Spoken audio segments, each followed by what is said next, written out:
Muy buenos días a todos. Mi nombre es Carol Ostria. Soy estudiante de Comunicación Social y el día de hoy le doy la bienvenida al tercer conversatorio de nuestro ciclo, ¿Cómo hacemos periodismo, técnicas y metodologías? Es un privilegio presentar el día de hoy a una periodista que ha marcado una pauta en el ejercicio ético, valiente y comprometido del periodismo en México. Así es, les estoy hablando de nada más y nada menos que Patricia Vega. Por si no sabían, Patricia es cofundadora del diario La Jornada, uno de los medios más influyentes y críticos en la historia contemporánea de México. Desde sus inicios, La Jornada ha representado una apuesta por el periodismo independiente, y el papel de Patricia en su fundación y desarrollo fue fundamental para consolidar su línea editorial, basada, obviamente, en el rigor informativo, la investigación a fondo y la defensa de los derechos sociales. Con más de 25 años de trayectoria profesional, Patricia ha trabajado cubriendo temas como derechos humanos, corrupción, desigualdad, violencia de género, cultura y ciencia. Su enfoque se ha caracterizado siempre por el uso responsable de datos comprobables, una narrativa humana y una investigación a fondo. En 2010 fue reconocida con el Premio Nacional de Periodismo en la categoría de entrevista. Este galardón reconoce su experiencia periodística y su capacidad para dar voz a quienes muchas veces han sido silenciados. Además de su labor en medios, Patricia ha dedicado una parte importante de su carrera a la formación de nuevas generaciones periodísticas, impartiendo clases, talleres y mentorías. El día de hoy nos honra con su presencia para compartir su experiencia, su visión sobre el estado actual del periodismo y los retos que enfrentamos en la era digital y de la desinformación. Con enorme respeto y admiración, les pido un fuerte aplauso para recibir a Patricia Vega.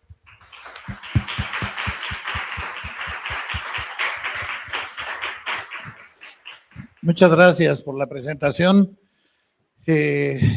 Solo diría, Patricia, que te hicieron, y me sumo porque me siento directamente afectado, nos hicieron más jóvenes, porque en realidad ya tienes más de 40 años en esto, ¿no? Sí, pero pues, qué bueno que me veo. Pequeño detalle, ¿no? Sí, quiere decir de que aparte de todo el periodismo, te conserva joven. Exacto. Esa fue la razón por la que dijo 25 años, porque nos ve unos muchachos, ¿no? Somos. Oigan, pues muchas gracias a ustedes por estar acá en esta sesión. Hoy, además, como en efecto nos presentaban ya, estamos hablando con alguien cuya trayectoria en el periodismo cultural es más que destacable. No solo por el Premio Nacional de Periodismo, sino además porque tiene varios libros publicados, algunos de ellos vamos a hablar de este tema, pero les confieso que me interesaba mucho, además de todo, invitarla a ella, porque nos da la oportunidad de reivindicar el periodismo no político, por decirlo de alguna forma. Es decir, hemos tenido sesiones con periodistas políticos, pero evidentemente, y esa es una de las primeras cosas, Patricia, es que el periodismo puede abarcar todos los temas imaginables que uno puede pensar. Te preguntaría primero, ¿por qué periodista cultural? ¿Por qué te metiste a cultura y no le apostaste como tantas veces uno puede pensar como al periodismo más importante, es decir, al político? Bueno, yo siento que el periodismo cultural es tan importante como el político. Y es más, voy a atreverme a decir que para el periodista que lo ejerce, exige más rigor y más retos. Una preparación realmente, por ejemplo, yo creo que ya me dirás, yo creo que un periodista político de repente puede sacar un tema de banqueta, ¿no? Está el tema político en boga, se está discutiendo, de repente se encuentra un funcionario y pácatelas, ¿no? Le pone el micrófono enfrente, le pregunta del tema y sale. Un periodista cultural no. O sea, bueno, estoy hablando de un periodista cultural riguroso. O sea, por ejemplo, si vas y entrevistas a un escritor, supongamos, como muchas veces vi hacer a Carlos Fuentes, que le pedían entrevistas y Carlos les decía, ¿ya leyó mi novela? Y pues ahí pues pasaban muchos a torcer el rabo, porque decían, bueno, sí, le eché una leidita, pero tú no puedes ir a entrevistar a un escritor hablar de un libro en específico sin haberlo leído. Lo mismo tener un poco de conocimiento musical, un poco de conocimiento de danza, en fin, o sea, sí es riguroso. No, nadie nace sabiendo, pero aprendemos. Y realmente yo voy a hablar por mí, yo todavía sigo tomando talleres de periodismo, porque yo creo que cada quien tiene su manera de matar pulgas y me encanta aprender de colegas, y sigo leyendo muchísimo. O sea, prácticamente, también tal vez sea compulsiva, tengo muchos libros que no he leído, los tengo en mi buró, en la mesa, en varias torres, pero sé que en algún momento lo voy a leer. Ahora, lo que te puedo decir es que de la mayoría de los libros he leído, si no completos, de los que tengo, al menos 2, 3 o 4 capítulos, ¿no? Y solo por curiosidad, ¿qué pasaba cuando algún periodista le decía a Carlos Fuentes que no había leído su novela? ¿Le daba la entrevista a Fuentes? Por supuesto que no. O sea, y los despedía y con bastante mal modo, ¿eh? Así de... Al estilo Carlos Fuentes. Exacto. ¿No? Sí. Ahora, te dedicaste al periodismo cultural, pero además estudiaste periodismo. Platícame de tu entorno familiar. ¿Por qué decidiste estudiar periodismo? ¿Había periodistas en tu familia? ¿Consumían información en tu familia? ¿Cómo se te ocurrió decir, voy para acá?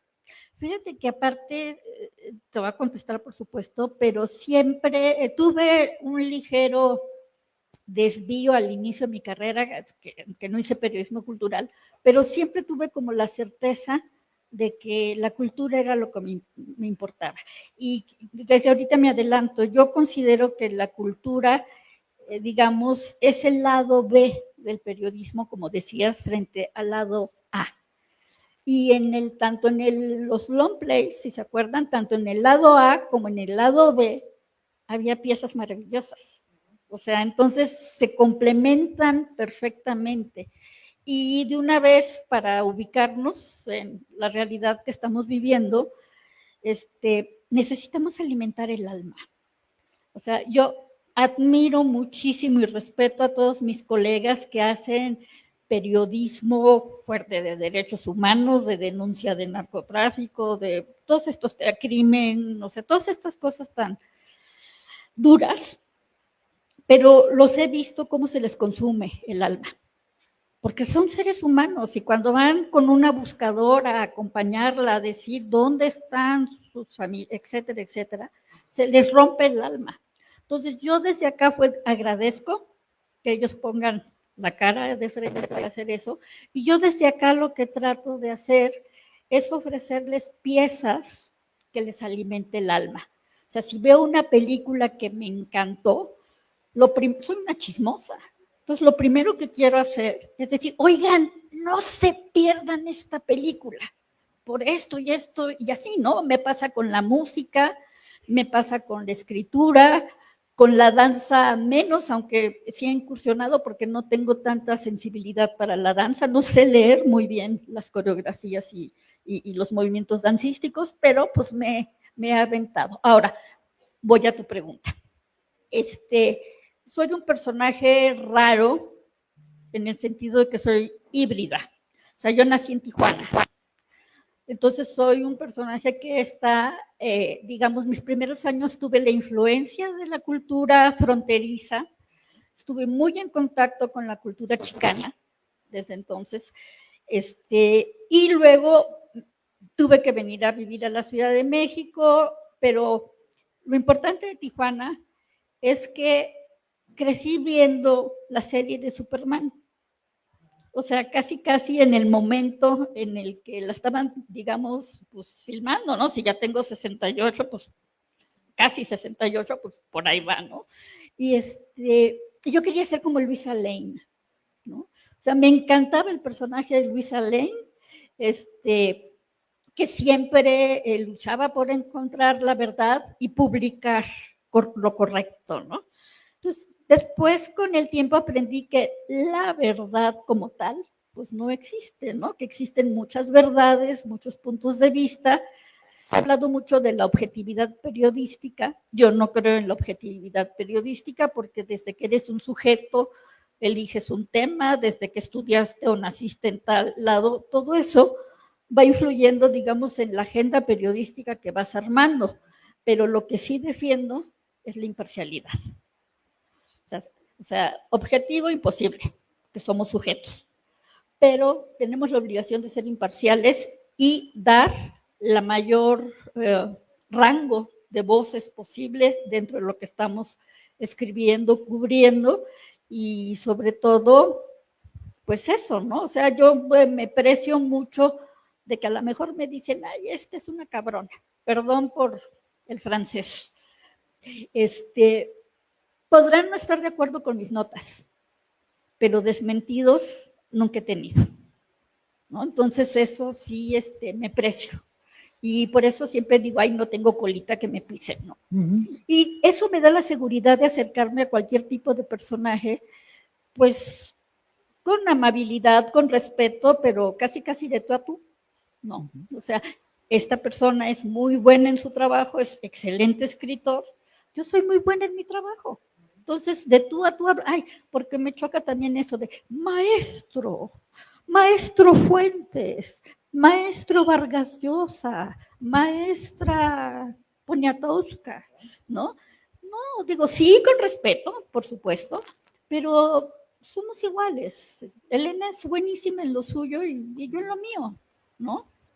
Y eso lo menciono porque, pues, no nací sabiendo, me ha costado muchos años en los que me he dedicado a estudiar, a prepararme, y como te digo, siento que es una tarea que nunca termina. El día que sientes que ya lo sabes, que ya lo dominas, ese día te moriste y ni cuenta te diste. Hablando de Elena Poniatowska, me da la oportunidad ahorita de saldar una deuda, o sea, públicamente, con Elena. En este sentido, hace muchísimos años estuve en la sociedad de alumnos de la carrera de Ciencias de la Comunicación. Entonces, organizamos una semana de la comunicación en la universidad, y a mí, como estaba en sociedad de alumnos, me tocaba como, pues, decidir de alguna manera a quienes invitábamos. Y yo, Elena Poniatowska, anden. Pues toda la cosa del 68, yo estaba en universidad privada, entonces como que quería, pues no sé, sacudir conciencias también. Eso me ha gustado desde siempre. Bueno, llega Elena, se presenta, la presento y empieza a contar una serie de anécdotas sobre el periodismo cultural y cómo le había hecho en la... Y mi aspiración era que nos diera así como el santo grial, pues yo me quería meter debajo de la mesa con mis compañeros cuando decía Elena, ay, es que yo le preguntaba a Diego Rivera que si tenía dientitos de leche, ¿no? Entonces a mí, en ese momento, yo así, ¿no? Y ahora yo creo que ya estoy en las mismas que Elena. O sea, me preguntan de periodismo y más que hablar de las técnicas y todo, comento anécdotas, porque estas anécdotas encierran toda una experiencia y una manera de hacer las cosas. Así que, Elena, muchas gracias por haber atendido la petición de una periodista en ciernes que en ese momento demandaba de ti, pues que casi me tocaras y por ósmosis me hicieras periodista, ¿no? ¿No? Entonces, Ahora, hoy todavía se vive en los medios que quizá para información política van más los hombres, porque las mujeres se dedican más a cultura, a sociedad, a cosas así. Bueno, supongo que cuando tú arrancaste era todavía más clara esa parte. ¿Esto impactó en ti para dedicarte a lo cultural o desde antes tú tenías claro que querías dedicarte a periodismo cultural? No, desde antes yo quería dedicarme, desde siempre, puedo decir Desde antes tú tenías claro que querías dedicarte a periodismo cultural. Eso era por si no se entendía mi pregunta, fíjate. Desde siempre puedo decir es un rebote, nos están, como he de haber dicho alguna cosa incorrecta, Ya estuvo, ahora sí. Sí, no, desde siempre me gustó porque además, de alguna manera yo entendía que Superman pues era una producción, era un producto cultural. O sea, pues sí sabía que no había el Hombre de Acero y que Luis Lane pues tampoco. Y que aparte, pues para cumplir su misión pues le escribían las notas, por decir algo, ¿no? Pero sin embargo ese fue un impulso. Ahora, cuando yo decía que era híbrido, o sea, me la he pasado viviendo últimamente no, pero en partes muy importantes de mi vida, entre Tijuana y la Ciudad de México.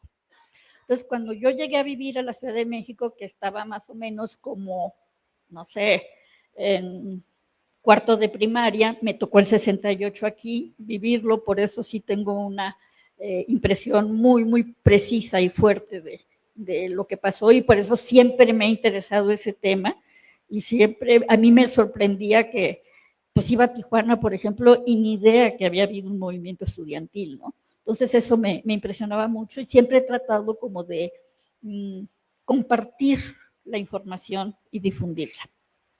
Pero entonces, ok, regreso aquí a la Ciudad de México, sí, porque también había vivido muy chiquita aquí, termino la primaria, entro a la secundaria, y pues yo era la norteña, ¿no? O sea, no acababa de encajar, porque yo venía, digamos, de una cultura del mar y del desierto, vivíamos nuestros antepasados en tipis, no había las pirámides esplendorosas que había aquí en el centro de México, y mi primera confusión, digamos, en ese sentido, es que sentía que yo quería estudiar arqueología, por esa admiración que sentía por las culturas. Pero con el paso del tiempo, o sea, ya viendo un poco más a fondo, me di cuenta que yo no quería ser la descubridora de las pirámides. Yo quería escribir la crónica del descubrimiento de esas pirámides. Entonces ahí sí ya me vino como más claro, o sea, qué era lo que yo quería hacer, ¿no? O sea, yo quería contar historias reales maravillosas, y qué mejor que el periodismo cultural. Pero además agregaría que tú siempre te has definido como alguien que tiene dos características personales que son además características muy de periodista. Una es, eres curiosa, pero la otra, eres metiche.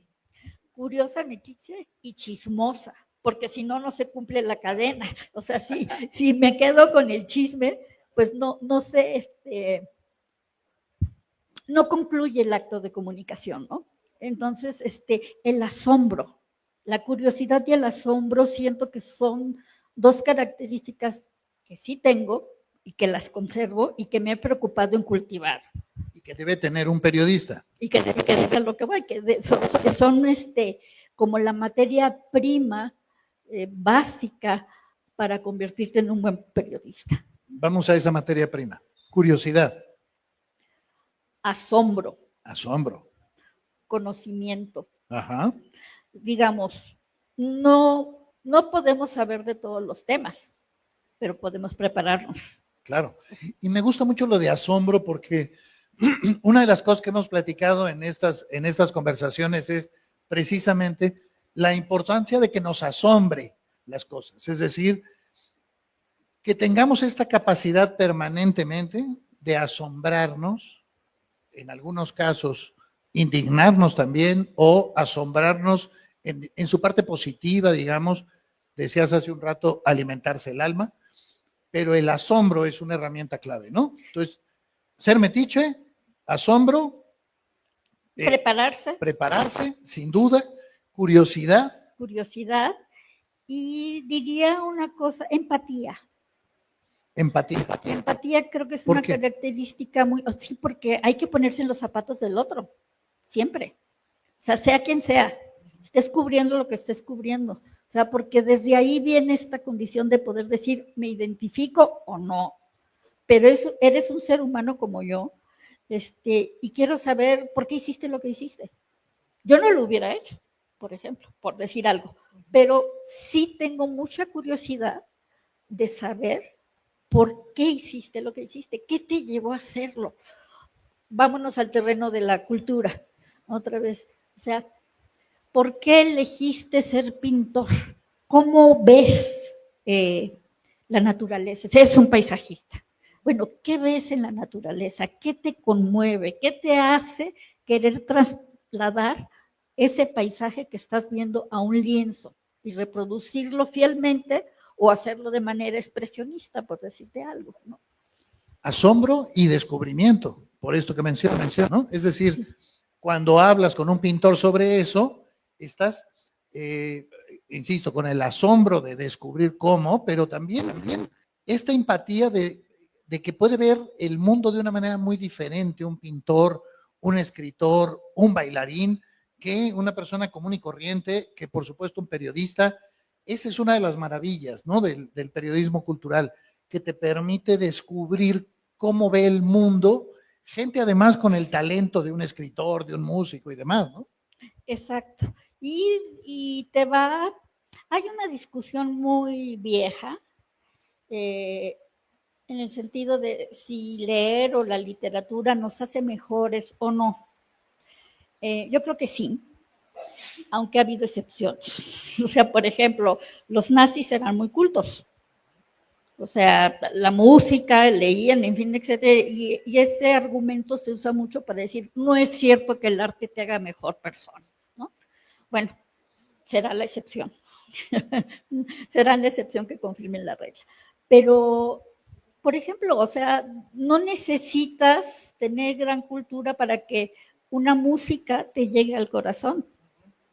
Y no tiene que ser, digamos, música clásica, de alta cultura, puede ser música popular, puede ser, o sea, hay cantidad de músicas que suenan en el mundo y que de repente estás oyendo una canción y si de repente alguien te cuenta, fíjate que esa canción, fulanito la compuso por esto que le pasó, cobra otro sentido, ¿no? Entonces, ese es el tipo de historias que a mí me encanta escribir, me hacen feliz, o sea, sufro escribiendo, muchísimo, todo el mundo, ese sí es un pleito que yo tenía en mi casa.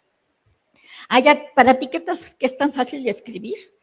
En las bodas, échate el discurso de la familia o el brindis o la fiesta de Navidad, habla el nombre, no sé qué, escribe, prepara. Digo, ya, pero pues no me viene así de las ramas, ¿no? O sea, el talento, la inspiración es algo así que jales. Ahora, eso es cierto, hay inspiración, por supuesto, pero tienes que haber chambeado para que cuando la inspiración llegue, te encuentre despierto. ¿No? Ahora, si te parece, vamos sobre eso, pero solo para terminar con esta parte de arranque, como ya nos platicaban, tú empezaste en Radio UNAM, pero muy pronto te fuiste a La Jornada, a fundar La Jornada. La Jornada es un periódico que nace en el 84. Correcto. Te preguntaría, en ese momento, ¿quiénes eran tus maestros? ¿Qué te enseñaban tus maestros? Ya no de la universidad, sino del trabajo cotidiano. Mira, por ejemplo, en esa época de Radio Universidad, me acuerdo perfecto que era el fin del sexenio de López Portillo y había una gran actividad. El Festival Internacional Cervantino era el Festival Internacional Cervantino. O sea, se contrataba, bueno, era el momento en el que decíamos México, país petrolero, aparte del pueblo sin dinero, había mucha lana para invertir en la cultura. Entonces, en esa época se traían a los grandes representantes de la danza, del teatro, de la música. Entonces, esas coberturas fueron mis propios maestros. O sea, realmente el Cervantino no se hacía con convenios con las embajadas, o sea, sino, bueno, podría haber algún apoyo, pero a lo que me refiero que en las épocas de crisis se recurrió mucho a la figura de hacer convenios con las embajadas y te mandaban pues el ballet folclórico de, no sé, de algún pueblito de Francia, por decir, que era el equivalente al ballet folclórico de Cuautitlán, ¿no? Entonces sí podías, como salían pues como podían del compromiso de organizar este festival, pero ya no era con esta sensibilidad y esta capacidad, o sea, el Cervantino tenía el propósito de que si los mexicanos no podíamos ir a ver las mejores piezas artísticas del mundo, nos lo traían. Sí, déjame solo dar el contexto. Bueno, como muy probablemente saben todos, cada año se arma el Festival Internacional Cervantino. Pero a finales del sexenio de López Portillo, antes de la crisis, su esposa estaba particularmente obsesionada por la cultura y en efecto, yo me tocó ver varios espectáculos entonces, el Cervantino era traer a las grandes orquestas, a los grandes directores, a las grandes compañías de danza. Era un festival con mucho peso, digamos, ¿no? Sí. Recuerdo que venía Leonard Bernstein, que en ese entonces era, pues, quizá el director de orquesta más famoso, venía Maurice Bellard, o sea, era cubrir el Cervantino era todo un reto, ¿no? Exacto, sí, era, por eso les digo, también ahí era la cuestión de que sí te ayudaba mucho una sala de prensa, que hicieran boletines para darte contexto y que pudiera, pero o sea, realmente ahí pues te rascabas con tus uñas, ¿no? No había internet, o sea, entonces sí tenerla, o sea, realmente incluso para nosotros como reporteros culturales era una competencia. O sea, en los primeros concursos de periodismo cultural dentro del Cervantino estaban mezclados cine, radio, televisión y prensa. Ahora ya están como separados cada uno, pero imagínate, digamos, un periodista que tenía que competir en desventaja por la cosa tecnológica, con otros compañeros como Televisa, que llegaban con todas las cámaras y todas las producciones y todo, pues sí era pues bastante fuerte, o competir con los de prensa escrita que eran, digamos, dentro del escalafón, sigue siendo, creo que ahora la prensa escrita es la más valorada frente a la televisión y el radio, que se consideran más superficiales o más de espectáculos, ¿no? Esa es una diferencia también. A veces, para citar a Vargas Llosa, la cultura como espectáculo. No. O sea, la cultura tiene, las actividades culturales tienen otra función. O sea, que a mí me gusta el chisme y que oiga a Pati Chapoy para enterarme del chisme, o Maxim, o el que sea, es otra cosa, ¿no? Pero no son los mejores estándares. O sea, todo cuando la noticia se convierte en un espectáculo, es problemático. A mí me parece problemático. Por ejemplo, ahora que hay asesinatos y no hay una ética, digamos, que impida poner cierto tipo de imágenes, reproducir, o sea, y se vuelve un show mediático, ¿no? Entonces nos estamos perdiendo, digamos, toda esta parte humana que yo siempre he reivindicado y que por eso me hice periodista, ¿no? Yo veo el periodismo como un servicio social, más que como una posibilidad de encumbramiento personal, o sea, o tener un círculo de poder, en fin, etcétera. No, nunca me ha interesado, por eso siempre he sido reportera. He tenido, por supuesto, proyectos que me han propuesto, oye, encabeza esto. Pues no quiero encabezarlo porque me gusta la libertad. O sea, yo de repente, si tenía una cosa que cubrir, decía, ahí se ven, yo me voy al Festival de San Sebastián.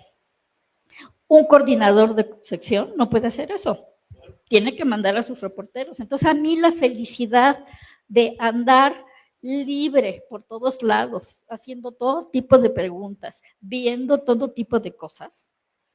O sea, realmente no necesito un super sueldo para disfrutar de eso. Yo digo que eso ya era parte de mi sueldo, ¿no?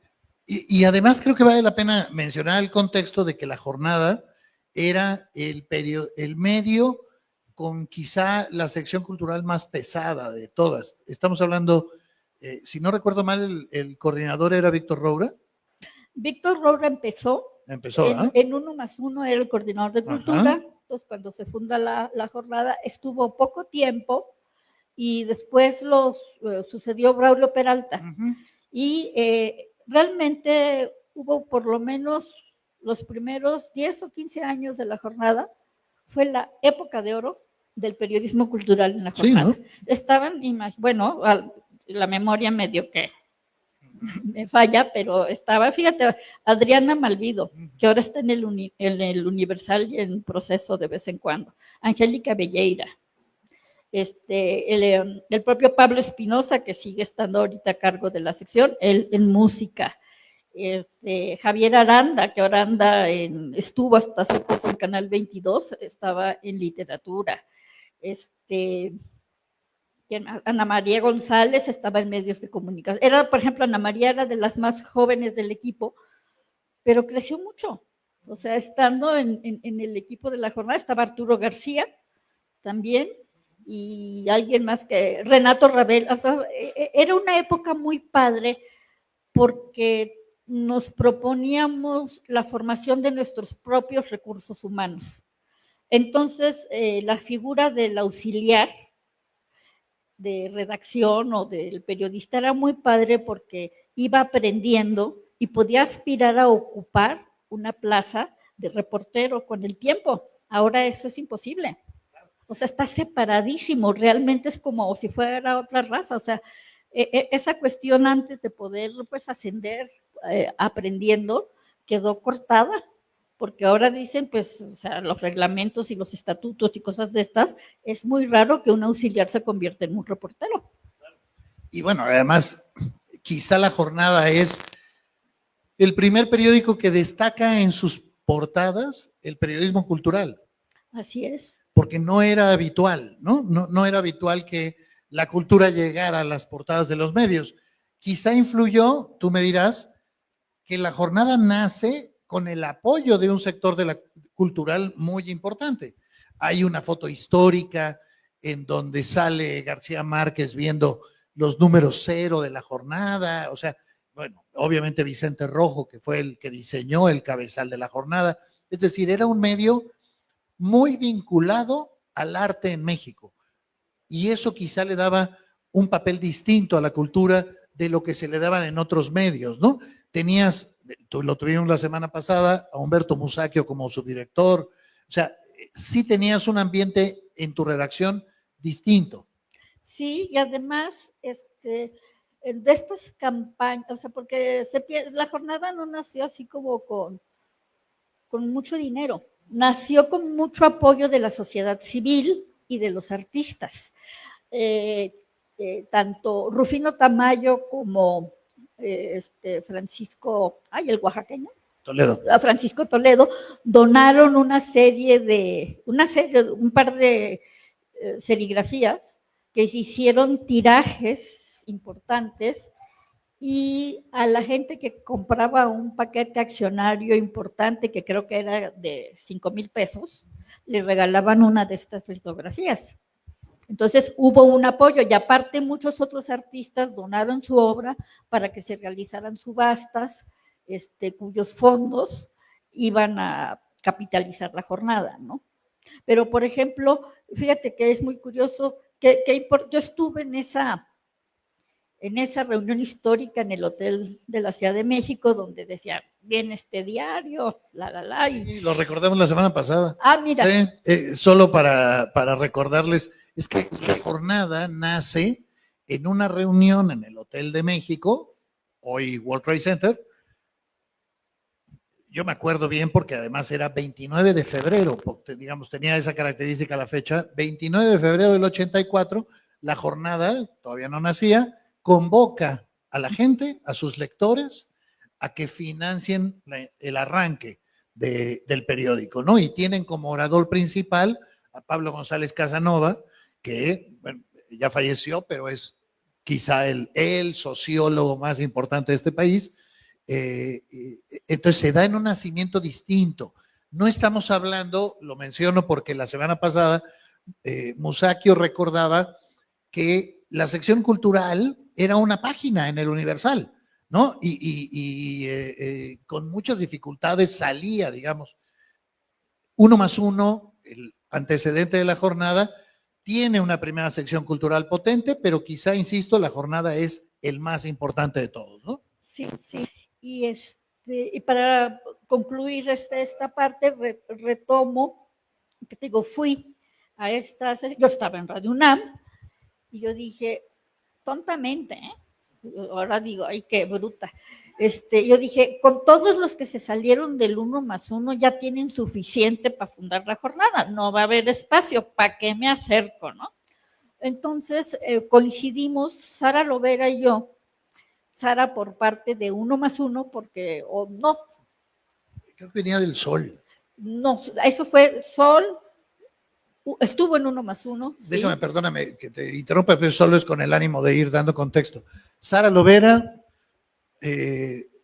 una de las fundadoras del primer suplemento feminista en México, llamado La Doble Jornada, en la jornada, Sí. y que cubrió La Fuente Obrera. La Fuente Obrera, Ajá. que no es cualquier cosa. No es... Ya habrá oportunidad de traernos a Sara para que platique, pero digamos, ella era una de estos personajes, ¿no? Sí. Perdóname. Síguete. Entonces, estábamos cubriendo las dos, ella para 1+1, porque 1+1, o sea, sí, nace de una disidencia, hay que decirlo, o sea, una serie de reporteros que ya no estaban de acuerdo con la política editorial marcada por el director en ese entonces, pues decide, ok, no nos gusta, pues nos vamos, ¿no? Pero en esa época todavía no se salían de la jornada, del 1+1. Entonces, yo para Radio Universidad y Sara para el 1+1, estábamos cubriendo el caso de Elvira Luz Cruz. O sea, una mujer que en la época de López Portillo fue acusada del asesinato de sus 4 hijos. Es un caso que hasta la fecha sigue generando pues controversia sobre cómo se manejó la situación de ella jurídicamente, judicialmente. Y hasta una película de... Sí, de Casals. Sí, obras de teatro hubo, en fin, fíjate, o sea, Sara y yo hicimos, yo ya cuando ya estaba en la jornada, pero a ver, porque estoy perdiendo un poco la cronología. Nos conocíamos Sara y yo por haber cubierto Entonces un día nos encontramos y Sara me ofrece acciones de la jornada. Me dice, oye, ¿no quieres comprar un paquete de acciones de la jornada? Y te regalamos una litografía de Toledo, de Tamayo, la que tú escojas. Y yo le contesté, dije, oye, te compro las acciones, pero mejor denme trabajo. Denme trabajo. O sea, no me interesa ahorita tener. Dice, ¿a poco quisieras trabajar en la jornada? Digo, por supuesto. Y me dice, ¿y qué crees? ¿Qué estás esperando? ¿A que vayamos a tocarte en la puerta y decir, señorita Vega, ¿se quiere usted sumar a la jornada? Entonces me di cuenta que yo ni siquiera sabía pedir trabajo.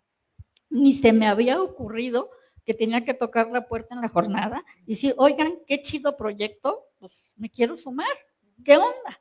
Y lo hice. Y pues yo pensé que ya estaba, ¿verdad? Y no, hubo exámenes. Los pasé. Ni modo. Me dio muchísimo gusto porque aparte... ¿Te lo hizo Musacchio el examen? No, fue Roura, creo. Fue Roura. Y es muy curioso porque había como, no sé, 20 y pico plazas para nacionales, digamos, y solo 2 para cultura. Y una ya estaba, creo que comprometida con los chavos que habían vendido acciones y la otra es la que estaba a concurso. O sea, y la gané. O sea, y lo digo porque ahora andan muchos chismes por ahí, y no, o sea, entré por examen, ¿no? Y entonces, ahí me di cuenta de que venía un nuevo proyecto y una cosa, pues, sensacional, ¿no? O sea, ya venía, Adriana Malvido tardó tiempo en llegar, pero estaba Javier Molina, el propio Braulio, Víctor Roura, o sea, gente que ya tenía como un peso dentro de la cobertura cultural, ¿no? Ellos sirvieron también como maestros, es decir, Víctor te ayudaba a redactar, te enseñaba, ¿eran maestros tus jefes? Braulio sí, Ajá. Víctor no. O sea, es que es muy chistoso. O sea, yo venía de radio. Entonces a mí me decían, a ver, ve y cubre esto. Iba y entregaba 10 renglones. Por el tiempo del radio, yo hacía las notas de radio, pues eran de segundos, ¿no? O minutos, cuando era muy importante. Entonces yo estaba acostumbrada a redactar de una manera muy sucinta, ¿no? Entonces me decían, oye, pues échale rollo. Pues, ¿cuál rollo? ¿De dónde? Te digo que, o sea, a mí la invención como que no se me daba en ese momento, ni ahora, en textos periodísticos, pero tuve que reaprender, digamos, a escribir de una manera menos concisa, porque a mí lo que entonces Víctor decía, pues tú no sirves para esto, ¿no? Tú no sirves para el periódico, o sea, pues casi regrésate a radio, ¿no? Entonces, y además no me enseñaba, sino nada más me rebotaba las notas. Esto no sirve. ¿Por qué? No, pues no está bien. Entonces yo tuve que con mis propias uñitas, pues ir aprendiendo, ¿no? O sea, a redactar de manera más amplia, a tener muy bien, o sea, creo que siempre he tenido una tendencia hacia la escritura, entonces eso a mí siempre he tenido sujeto, verbo y complemento, o sea, muy bien, porque todas esas redacciones barrocas que quieren hacer que luego acabas por no entender nada, pues yo sí tengo como muy claro que entre, como decía Sorín, la sencillez es claridad, ¿no? Y entre más claro escribas, y más sencillo, no simple, sencillo, más vas a poder comunicar lo que quieres comunicar, ¿no? Pero al principio, los primeros, yo lloraba en la jornada porque pues no tenía esa habilidad de escribir, pero a cambio de eso tenía la posibilidad de tener una agenda muy amplia. Una cosa que sí, ya perdió la jornada, pero lo tuvo en ese momento y el 1+1 también. El cine no estaba en la sección de espectáculos, estaba en la sección de cultura, porque se consideraba el cine como un arte, el arte cinematográfico. Entonces en esa época sí, si quieres muy payasones, de no escribir del cine popular, sino de Bergman, de Woody Allen, de los grandes cineastas, ¿no? Y ahora, en la actualidad, pues ya el cine está en la sección de espectáculos de la jornada. Pero yo creo que en la época que estuvo en la sección cultural, o sea, fue una cobertura muy padre. Déjame solo mencionar la anécdota porque es básicamente la misma frase que acabas de decir. Yo tuve la fortuna de que mi jefe durante un año fuera Gabriel García Márquez y alguna vez nos juntó y nos dijo, el único consejo que puedo darles sobre escribir bien y escribir claro es sujeto, verbo y complemento. No se compliquen la vida. Es exactamente lo que acabas de decir.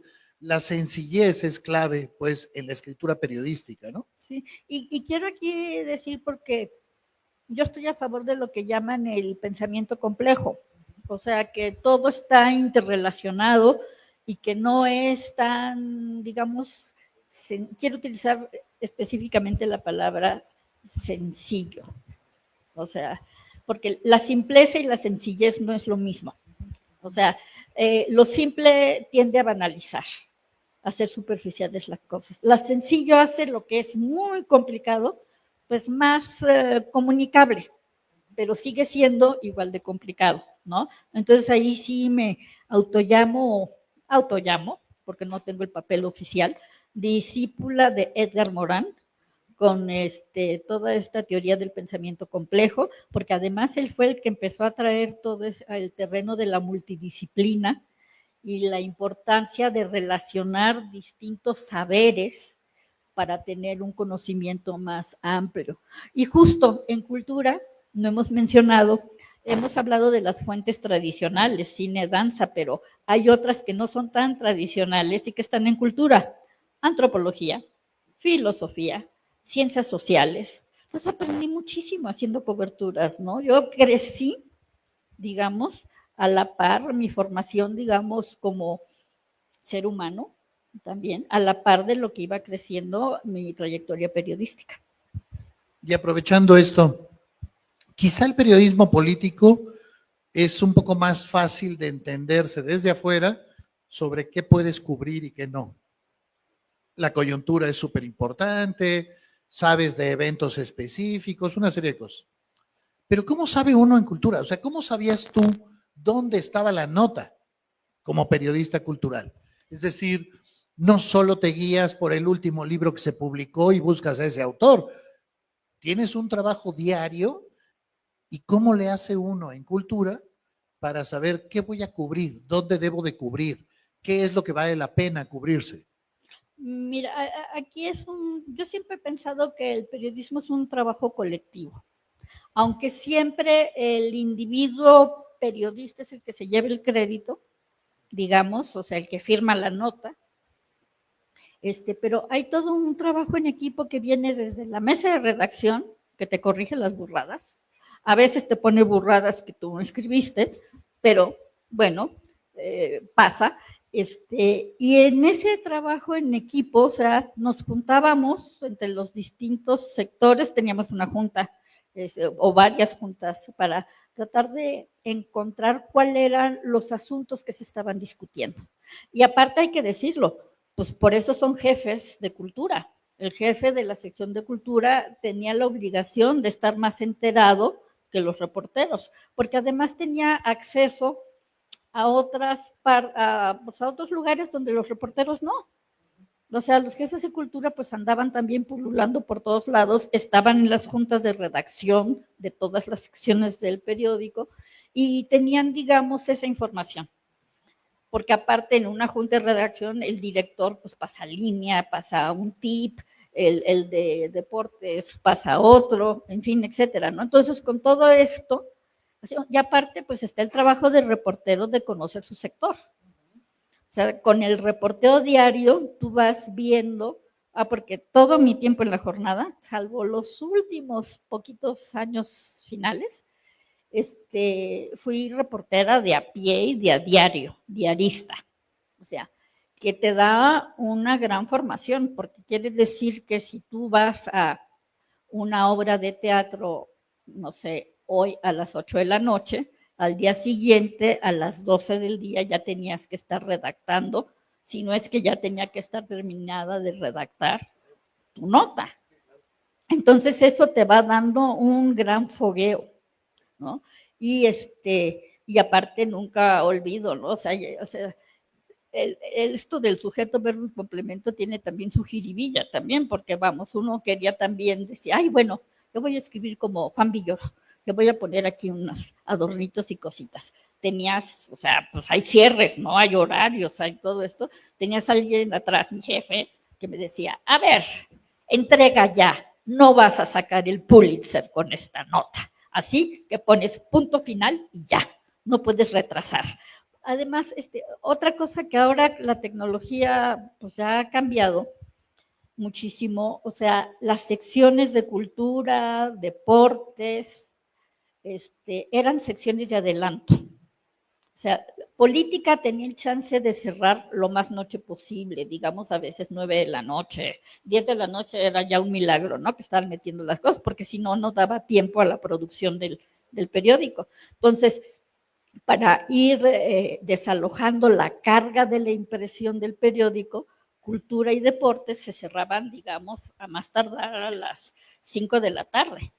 Entonces, eso quiere decir que tú tenías que tener tu información pues mucho antes y que había muchas cosas que si las cubrías no las alcanzabas a escribir para el día siguiente. Por eso siempre ese desfase que había de que lo que había sucedido en la noche se leía hasta 2 días después por los cierres de edición y demás, ¿no?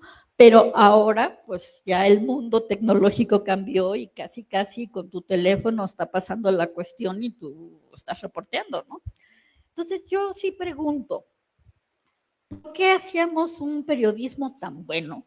Porque fue bueno, con tantas dificultades tecnológicas o sin tanto apoyo tecnológico. ¿Y por qué ahora con tanto apoyo tecnológico salen con unas mamadas? Digo, de verdad, o sea, me duele. Sí, Me claro, duele, no o te sea, entiendo.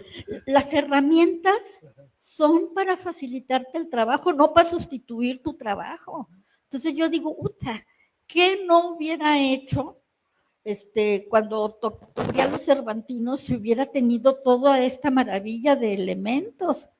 ¿No? O sea, yo pasé de la máquina mecánica a la máquina eléctrica, de la máquina eléctrica a los primeros procesadores de palabras, porque ni siquiera se llamaban computadoras, de los procesadores a las computadoras, del disquete grandote al disquete chico, o sea, toda esa cosa, pues digo, sí estoy viejita, me tocó vivirla, ¿no? Y aparte era un reto. O sea, realmente eso del copy-paste y que le cambias el párrafo, es una maravilla. Antes, ok, tú estabas escribiendo tu nota, te equivocabas, era un papel con papel carbón, te equivocabas, arrancabas la cuartilla y volvías a empezar. O sea, realmente, o sea, se nos olvida que eso existió. Claro. Y es esa carencia tecnológica nos formó muchísimo, o sea, nos dio mucho oficio periodístico, Sí. ¿no? Hasta como para imaginar como ejercicio. Busca información sin utilizar Google. O sea, el reto es tan diferente que termina siendo formativo, en efecto. Claro, o sea, por ejemplo, cuando la jornada estuvo desde su fundación hasta muchos años en Valderas. O sea, yo la biblioteca de la Ciudadela me la conocía de pe a pa, porque, o sea, no tenía pues todos los conocimientos ni todos los libros en mi casa, entonces ¿a dónde me iba corriendo a la biblioteca? ¿No? Entonces, fue muy padre. Fue una época realmente, pues no sé, una época dorada, te digo, con muchas carencias, pero a la vez era un gran reto, o sea, escribir a tiempo, escribir al otro día, escribir, digo, no es, me imagino que todos los oficios tienen eh, pues este tipo de retos que enfrentar cada uno en su tipo, ¿no? Pero este reto era maravilloso, o sea, el cerebro, o sea, nos funcionaba al 100. Digo, ahora tú pides que hagan una cuenta mental y es imposible, porque están con la calculadora, ¿no? O sea, así, entonces, sí, digo, oye, los señores que trabajaban en los puestos de mercado, qué maravilla. A ver, señorita, ¿ya cuánto lleva? A ver, tanto de la papaya, tanto de esto, tanto de... Los bancos, caray, ¿cómo te hacían? Digo, llevaban la contabilidad sin estos apoyos y les cerraba las cuentas. Ahora yo me quejo mucho de que el SAT trasladó a los ciudadanos la chamba que ellos hacían. Ahora tú ahí estás sufriendo haciendo tus facturas y llenando tus declaraciones, cuando antes los hacían ellos. Yo no sé de repente cuándo. El SAT está al revés, ¿no? Sí. Oye, y bueno, tú como periodista cultural, una de tus especialidades, en este caso como género, ha sido la entrevista, el entrevistar. Primero te preguntaría por qué la entrevista te significó un género tan importante en tu carrera. Porque me gusta preguntar. Soy muy preguntona. O sea, y yo creo que es eso. Mira, yo creo que todos los géneros periodísticos tienen un punto base que comparten, como, no sé, objetividad, investigar, prepararte. Pero hay en algunos donde tus propias habilidades se dan más, ¿no? Yo me acuerdo, me haces acordarme que cuando estaba chiquita en Tijuana, iba a comer a casa de una vecina que hace poco vi, porque además esta niña y yo nacimos el mismo día, el mismo mes, el mismo año, nada más que ella nació al otro lado, como se usaba, y yo nací en Tijuana, pero vamos, somos como gemelas, digamos. Y la mamá, típico, yo era una hipócrita que me portaba perfectamente bien en casa de mi amiga y mi mamá la hacía sufrir, ¿no? Pero entonces decía, ay, esta niña, qué bien se expresa. A mí se me hace que tú puedes ser una buena abogada. Entonces, ya desde niña traía como esta cosa ahí de, pues no sé, la expresión verbal, ¿no? Claro. De alguna manera. Y te digo, o sea, como soy muy curiosa, eso sí, no es tanto los géneros también se preguntan, o sea, hay informativo, cómo, dónde, cuándo y por qué, son las preguntas. La crónica es cómo, y la entrevista en sí misma tiene la función doble, de que es un género en sí mismo y te sirve para recopilar información para el reportaje, para la crónica. O sea, yo lo considero como tal vez la entrevista, aunque el reportaje es más complejo, el género más rico en sí mismo. Fíjate. ¿Y cómo preparas una entrevista? Porque además, en este caso, les pido que se imaginen que vas a entrevistar a Carlos Fuentes, para volver al ejemplo. Sí tiene, o sea, sí te impacta. O sea, finalmente es Carlos Fuentes. Difícil que hayas leído toda su obra, así es de que si se pone a interrogar, ¿no? Pero además te diría que el propio lenguaje es distinto, que la figura impacta, que estamos además hablando de un escritor particularmente culto. O sea, no está fácil decir voy a entrevistar a un personaje de ese tamaño. Y después de que nos cuentes eso, por supuesto te voy a preguntar de Salman Rushdie, porque es un ejemplo de esto. Pero ¿cómo preparas una entrevista y cómo enfrentas al personaje sabiendo, insisto, que son personajes de ese tamaño, del tamaño de un Fuentes, de un García Márquez o de quien sea, y uno pues finalmente solo es un periodista, digo, no, nunca es fácil, ¿no? No es fácil, por eso digo, o sea, tú me dices, ¿cómo preparas? Pues preparando, o sea, lo que está a tu alcance. O sea, ok, por ejemplo, me acuerdo,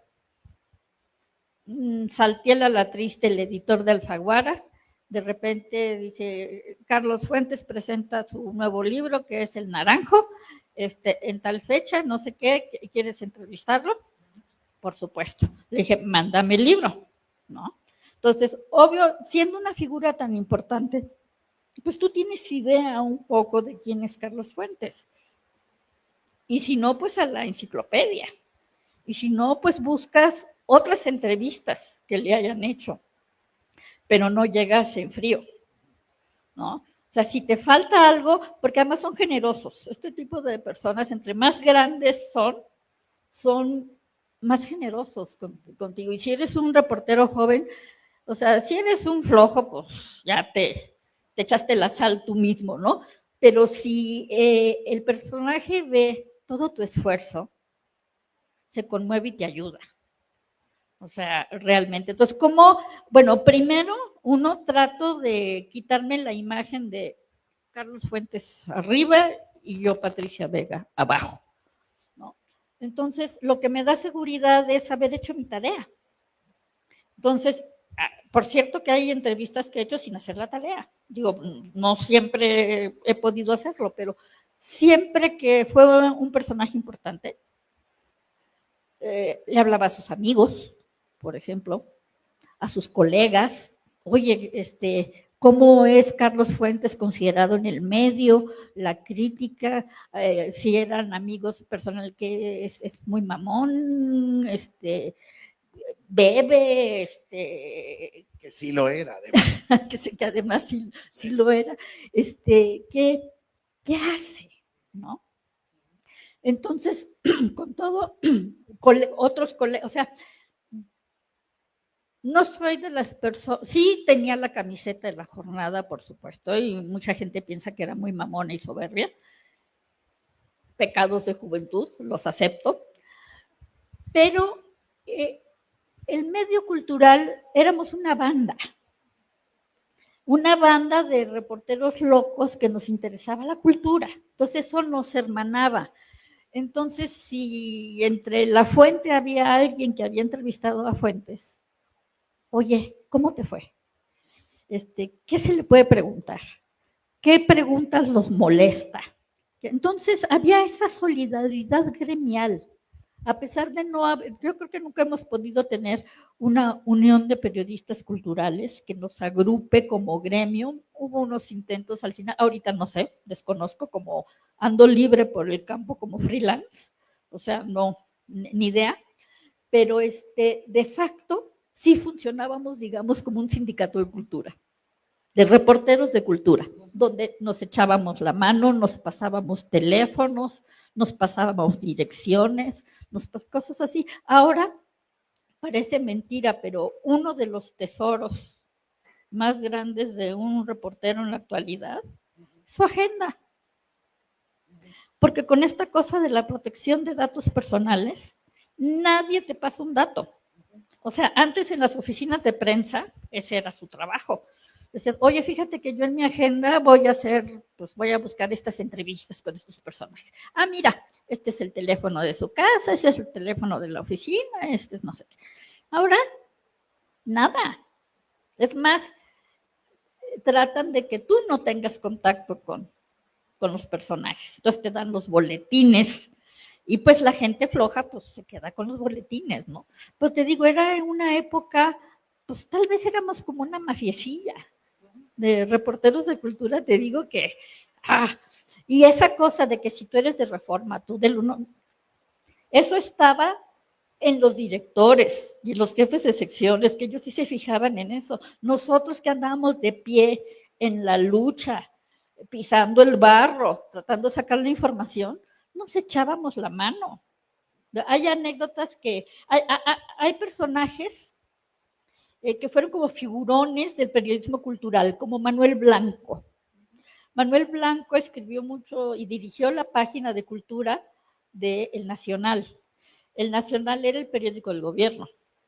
Entonces, sin embargo, Manuel tenía una vida bohemia de manera paralela a esta función y aparte, pues había tenido grandes maestros del exilio español, periodistas.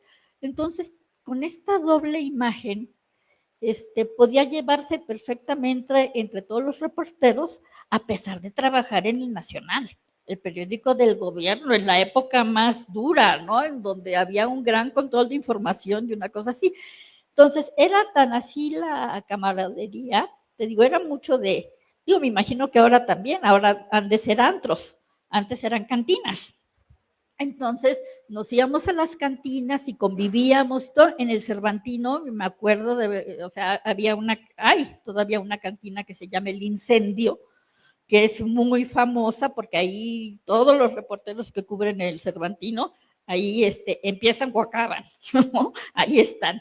Entonces a veces Manuel se ponía unas parrandas tremendas. Y ahí nos tienes a todos los de la fuente, bueno, no todos, al menos los más amigos, escribiéndole la nota para que no lo fueran a sancionar. Digo, ¿de qué estamos hablando? Estamos hablando de una solidaridad, de una empatía, por eso son valores que yo conservo y que no solo conservo, procuro cultivar, ¿no? Pero imagínate los otros reporteros que seríamos su competencia, escribiéndole la nota. Ay, Manuel se puso una borrachera, no llegó, lo van a regañar, que no sé qué, ahí estábamos, ¿no? O sea, entonces, padrísimo. Y quizá también con una ventaja adicional que es que un periodista político, de información política, muchas veces sus entrevistas son por un tema muy específico. Las entrevistas pueden ser, por supuesto, mucho más jaloneadas, o el personaje al que entrevistas te puede parecer hasta inclusive repulsivo. En tu caso, es una conversación, es descubrir a un personaje, es entender cómo hace su trabajo. O sea, en ese sentido, insisto, tenías esa gran ventaja, ¿no?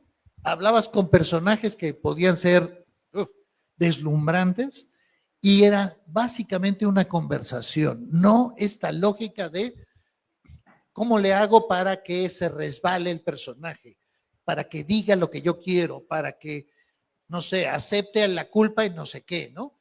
Esa es una gran ventaja del periodismo cultural, ¿no? Es una ventaja y es una herramienta, porque por ejemplo, o sea, en cultura y política, hay funcionarios. Están el secretario de Cultura, el jefe de Bellas Artes, el director del museo de no sé qué. Entonces, por ejemplo, les voy a poner un ejemplo que me hace gracia todavía. En el Instituto Mexicano de Cinematografía, IMCINE, creo que Alberto Isaac, que era un cineasta, renunció. Era la época de Miguel de la Madrid.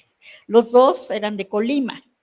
Entonces, Miguel de la Madrid nombra a Alberto como director del IMCINE, creo que fue el primer director del IMCINE, y las dinámicas entre los sindicatos y entre todas las cuestiones de hacer una película y la distribución y las cadenas, pues no pudo hacer mucho y renunció.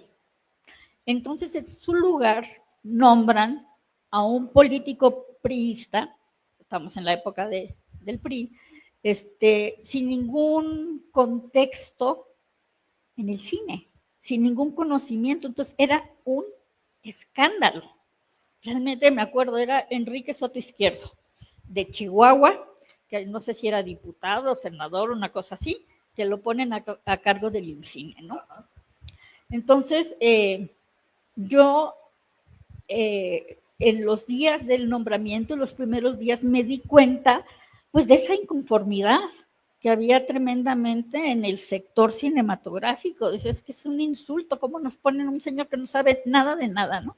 Entonces ahí voy yo como Caperucita, con mi canastita, y porque además una entrevista crítica donde quieres que alguien se resbale, no tiene por qué ser agresiva, ni tienes por qué empezar a decir, ¿ya usted por qué? ¿Cuáles fueron sus palancas para que llegara aquí, no? Entonces yo llegué y me acuerdo que le hice como 3 preguntas. Uno le pregunté, ¿cuál es la última película de cine mexicano que usted ha visto? Y me comentó, me acuerdo, te digo, son cosas que se quedan, Viento Negro. Viento Negro se había filmado 30 años atrás. O sea, quería decir que el señor no había visto cine mexicano en los últimos años de su vida, ¿no? O sea, y otras dos, las otras dos no me acuerdo ahorita. Podría buscar la nota y ya me acordaría, ¿no? Pero fueron como 3 preguntas de este tipo, que yo lo único que hice, o sea, y sí estaba buscando que se resbalara, y logré que se resbalara, y ¿cómo se llama? Y puse tal cual, no tuve que hacer nada, ni arreglarle, nada. Al día siguiente era la heroína de la fuente de cine. Entré, me acuerdo, a la Cineteca y los del sindicato, ¡bravo! ¡Qué bueno! Que lo exhibiste, que no sé qué, que la. Entonces, cultura también tiene esta parte de jiribilla y de política, ¿no? O sea, ahorita, por ejemplo, pues qué tremendo, o sea, no, ni quiero mencionar, ni quiero mencionar a la 4T en cultura porque, hijos. Sería una conversación muy breve, no te preocupes. Sí. Déjame entrar al tema Salman Rushdie, porque no solo tienes un libro sobre el tema, sino además lo entrevistaste. Solo como contexto rapidísimo, hace 40 años un escritor publica un libro que se llama Versos satánicos y el gobierno islamista de Irán, ofendido por lo que considera una burla a su religión, decreta la muerte de Salman Rushdie y ordena, digamos, a sus seguidores a que si se lo topan, lo maten. Estamos hablando de algo que lleva 40 años vigente, porque ni crean que poquito después se les olvidó a todo mundo. Hace todavía, no sé, un par de años hubo un nuevo atentado en contra de él. Pero estamos hablando de algo que no había ocurrido en ese momento, era algo completamente nuevo, que de repente nos topemos con que un gobierno islámico está persiguiendo a un escritor por haber escrito ese libro. Tú escribiste un libro sobre el tema.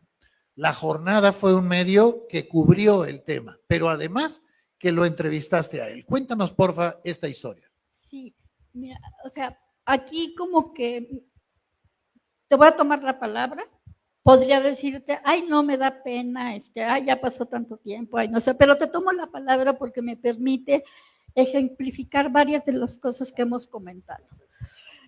Ok, es en India y en Pakistán, donde de la comunidad musulmana todavía no estaba, sí, acababa de ser la revolución iraní, estaban los ayatolas, o sea, Irán era un país tan libre como cualquier país occidental, hasta antes, o sea, el Shah de Irán, o sea, es derrocado por, digo, todos los excesos son malos, ¿no? O sea, el tirano provocó el surgimiento del ala radical de los talibanes y todo esto, ¿no? Los ayatolas y demás. Bueno, el caso es que, como dice, sale la noticia, cable internacional, protestas en India y en Pakistán por la novela, porque primero la quemaron.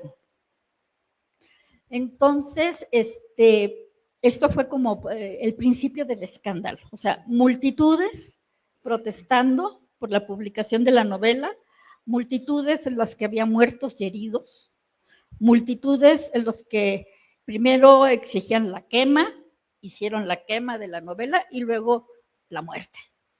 Entonces sale el líder religioso, le hace caso, digamos, a su comunidad y decreta la muerte de Salman Rushdie, de sus editores, de sus traductores y de cualquiera que ayude a difundir esta obra considerada como blasfema para Irán.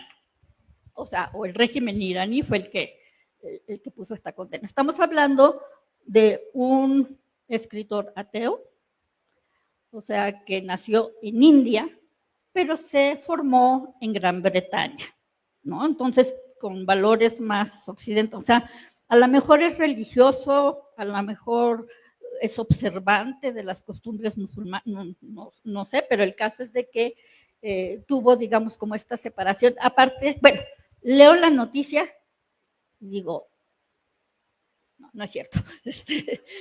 Ay, me entró así. No, pero me llamó mucho la atención, te digo, primer aspecto, curiosidad. ¿Qué está pasando y por qué está pasando? Cuando empiezo a leer sobre por qué está pasando, es el asombro. Digo, una sociedad teocrática, religiosa, se mete en la vida civil y juzga una obra de ficción como si fuera una obra real, ¿no? O sea, realista, por decir esto. Y Rushdie tiene la característica de que es muy sarcástico, irónico, burlón y toda esta cuestión, ¿no? Entonces empecé a seguir el caso de lejos, ¿no? O sea, ir viendo lo de los cables y todo esto y de repente esta cosa de que tratar de dar voz a todos y tratarte de poner en los zapatos del otro y de entender una diferencia cultural, de repente volteo para acá y digo, ay, nosotros tuvimos la Inquisición y la Inquisición pues está igual. O sea, a los que acusaban de blasfemos, pues a las llamas, a la cárcel, al potro, etcétera. Digo, y la única diferencia es que esto pasó hace unos cuantos siglos y los musulmanes de Irán están viviendo ahorita como si vivieran hace varios siglos, ¿no? O sea, un retroceso civilizatorio, ¿no? Para resumir. Entonces, pues empiezo a documentar la censura de libros por la Inquisición, ¿no? Y luego me doy cuenta que en ese momento hay en el país obras que son consideradas como blasfemas y censuradas, unas políticamente y otras más. Estaba el Concilio de Amor de Jesús Rodríguez, donde se hacía una crítica a los papas y toda esta cuestión. Luego estaba la obra de Vicente Leñero, de Nadie sabe nada, que había sido también sobre un crimen político, estaba montada. Entonces empiezo a documentar y a establecer conexiones, porque aparte ese es un elemento que no he comentado, que creo que entre las principales virtudes de los periodistas es, bueno, buena memoria y conectar una cosa con otra, decir, ay, ¿dónde oí esto? Ah, a lo mejor esto se relaciona, y buscar esas conexiones y encontrarlas. O sea, lo añadiría cuando me preguntaste la materia prima de asombro, curiosidad, pondría esto, la capacidad de conectar información, de conectar datos, de conectar hechos, de hacer un mapa mental donde puedas decir, ah, mira, aquí y aquí y acá, a lo mejor es evidente, a lo mejor no es tan evidente, y tú tienes que, como un gran rompecabezas, pues armar las piezas, ¿no? Entonces, pues estoy como sorprendida, y en esa época, como te digo, siempre he dicho también que debes de cuidar tus fuentes, que si tú tienes una buena relación con tus fuentes, esas fuentes te pueden ayudar. Entonces, yo no entendía nada de la cultura árabe. Por supuesto, aquí en México tampoco había mucha difusión sobre la cultura árabe, pero tenía una amiga escritora judía que sabía de Cábala y de otras cosas. Entonces me sonó a que ella podría saber. Entonces le dije, se llamaba, lo digo, Esther Seligson. Fui con Esther Seligson y le pregunté, oye, ¿quién me podrá opinar sobre lo que está pasando con Salman Rushdie? Porque la verdad no entiendo mucho, no veo, o sea, no le encuentro la cuadra. Se me hace espantoso, puedo decir, ay, qué horror, pero quiero profundizar. ¿Qué onda? Entonces ella me recomendó a Ikram Antaki. En ese momento Ikram Antaki estaba, digamos, con un perfil muy bajo, dando clases de un seminario de cultura árabe en el CIESAS, o sea, no era figura pública, ¿no? Entonces fui y le pregunté. Ella estaba por publicar su libro Los árabes en siglo XXI, o sea que era este seminario convertido en libro, y me empezó a explicar.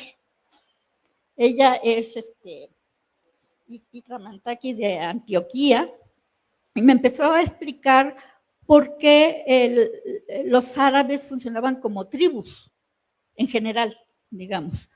Entonces, cómo era para los árabes más peligroso que un individuo pusiera en peligro a la comunidad, ¿no? Eso, o sea, eran muy comunitarios, entonces eso no lo podían resistir muy bien. Entonces le hago una larga entrevista y voy juntando todo este material. O sea, a mí me ha gustado darle seguimiento a los temas. Reconozco que la jornada me dio oportunidad de seguir temas, los que me interesaron, si me llevaron 10 años, como el caso de Elvira Luz Cruz, pues 10 años les pude dedicar, pero aquí no tenían ninguna censura de ningún tipo, y nadie entonces después me fui a buscar especialistas del Colegio de México, en cultura árabe, y todo esto, porque finalmente yo lo que quería es entender, o sea, por qué estaba pasando, y ya que entendía un poco, pues no decir, no darse baños de pureza. En Occidente también tenemos este tipo de actitudes, ¿no? Entonces, bueno, ya que consideré que estaba más o menos, tenía material suficiente, lo junté y lo mandé a un concurso y gané ese concurso. Bueno, esa es como la primera parte. La segunda parte, o sea, ese fue como el 98, o sea, los primeros cosas contra Salman fueron en 88, esto lo escribí en 89, el libro se debe publicar, o sea, gané el premio en 91, se debe publicar en 91 el libro, y cualquier periodista hubiera dicho, pues ya acabó la historia, ¿no? Entonces yo cada año, el 14 de febrero, que fue el día que se publicó o se hizo pública la fatwa del Ayatollah Khomeini, yo siempre recordaba, o sea, hoy Salman Rushdie cumple lo que fuera, ¿no? 365 días, el primer año de estar oculto. Estuvo escondido en esos primeros años pero de veras escondido, ¿no? Y entonces cada año, ¿cómo se llama? Pues yo lo recordaba. Y decía, hoy es el aniversario, hoy lleva 7 años, hoy lleva 8, lleva 11, que equivalen a tantos meses, que equivalen a... ¿verdad? Y aparte en el Inter, pues fui dando cuenta de cosas que estaban ligadas. Asesinaron al traductor al japonés de la obra. Creo que en Holanda también hubo otro traductor. Bueno, hubo varias muertes relacionadas con el caso de estos musulmanes que pues querían cumplir con el Corán, porque el Corán dice claramente que si tú matas a un infiel, tienes garantizado el cielo. Digamos, en resumen, eso es lo que las personas más radicales en esta manera de percibir el mundo creen y por eso acuden y hacen este tipo de actos, ¿no?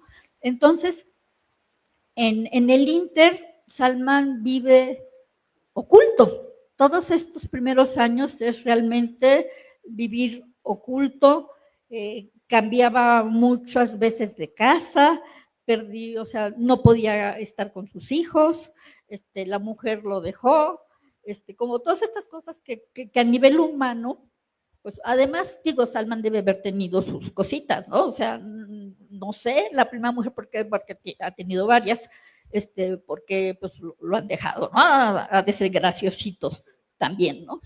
O sea, no solo tener que vivir digo que yo creo que sería suficiente, ¿no?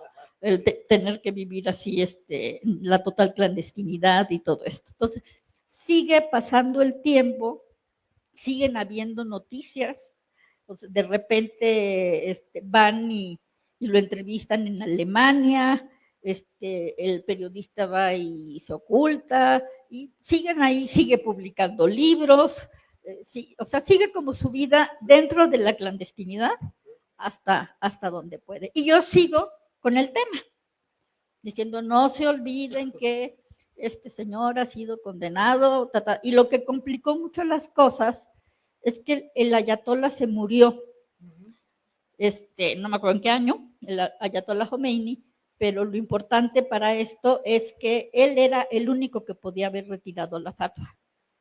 Entonces, como se murió sin retirar, nadie, o sea, la fatwa sigue vigente. Si preguntan ahorita cómo está el caso de Rushdie, por eso hace 2 años tuvo un atentado tremendo.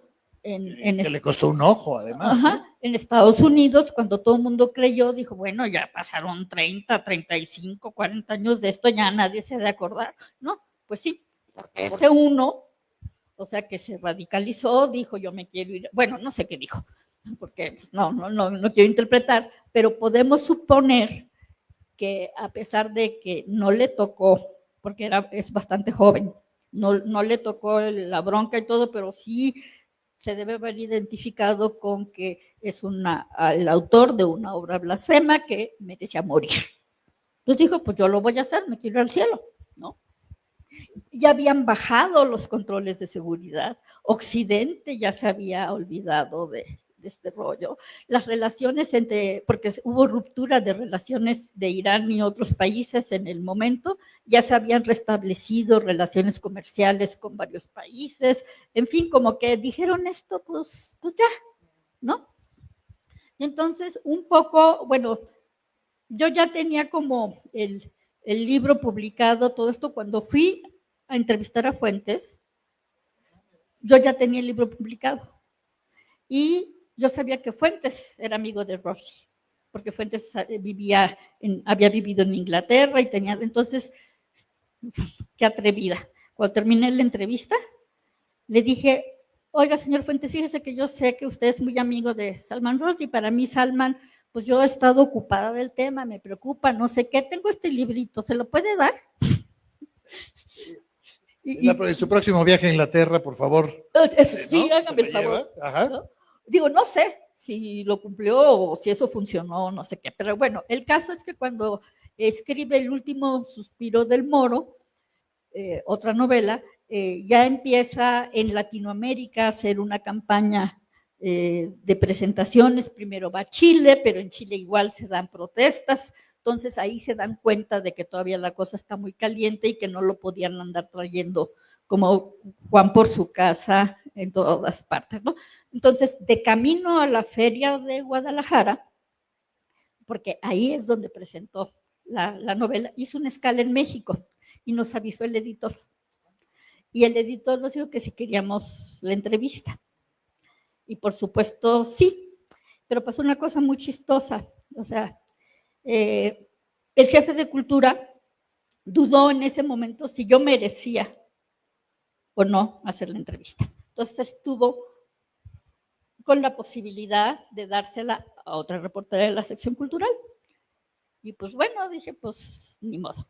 Entonces, porque uno no es dueño de las fuentes, uno tiene jefes. Esa es la cosa de los... Ojalá fuera como Monsiváis, que Monsiváis mandaba un texto y inmediatamente publicado. Si le decían que era de 5 páginas y él mandaba 15, no importaba, le abrían el espacio, ¿no? Entonces, y digo Monsiváis, me viene a la mente porque tuve una relación muy cercana con él y fue una gente muy querida para mí.